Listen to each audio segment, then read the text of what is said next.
Hey, it's Clay, and this will be a video chart on ticker symbol BIOAQ. We will take a look at the 30-minute time frame.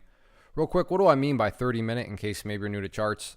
Instead of each one of these candlesticks here representing 1 day's worth of price action, which is what you would normally see, each one represents 30 minutes. So while this here may look like several days worth of time, it's actually just the past couple of days broken down into 30-minute time slices. I like to do this time frame. I think it's a good job of telling the quote-unquote story of the price, and then just makes mapping out where levels of support and resistance a bit easier to see.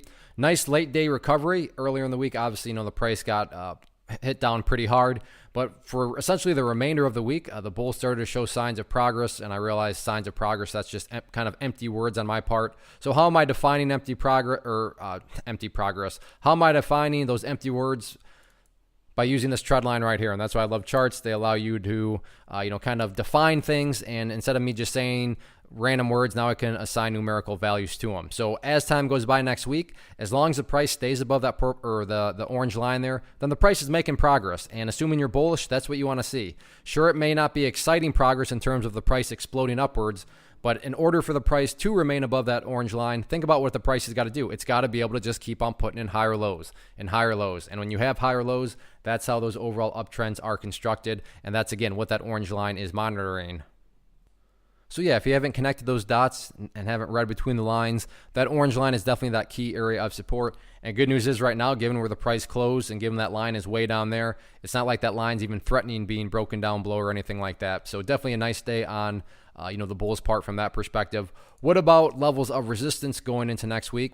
Key level right now seems to be right here at 0.076. If you take a quick trip down memory lane, you can see that several times price was rejected there, and then I guess that's from today too. So this morning was rejected, and then late afternoon once again rejected. So kind of a random level, but for whatever reason, 0.07 is going to be public enemy number one from a resistance standpoint going into next week. And the good news is it's not like the price closed very far below it. So the price is going to have to move very little, and then it can start to do battle with it once again, assuming there's no gap downs or anything like that. But all in all, nice day for the bulls and a nice recovery. Sure, like I said, not exactly an exciting recovery where the price has just gone straight up after getting beat up, but just a slow, methodical, it's working its way back upwards.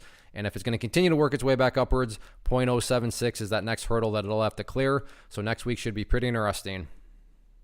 One of the biggest questions I get is, hey Clay, how do you find the stocks that you trade? So what I've done is put together a free resource guide where I talk about the tools that I use to locate stocks that I find interesting and think may have potential. So if that sounds like something that could add value to you as a trader, then click on the image that is up on the screen right now and I will email you the guide. The guide itself is very short and to the point, and best part, it's completely free.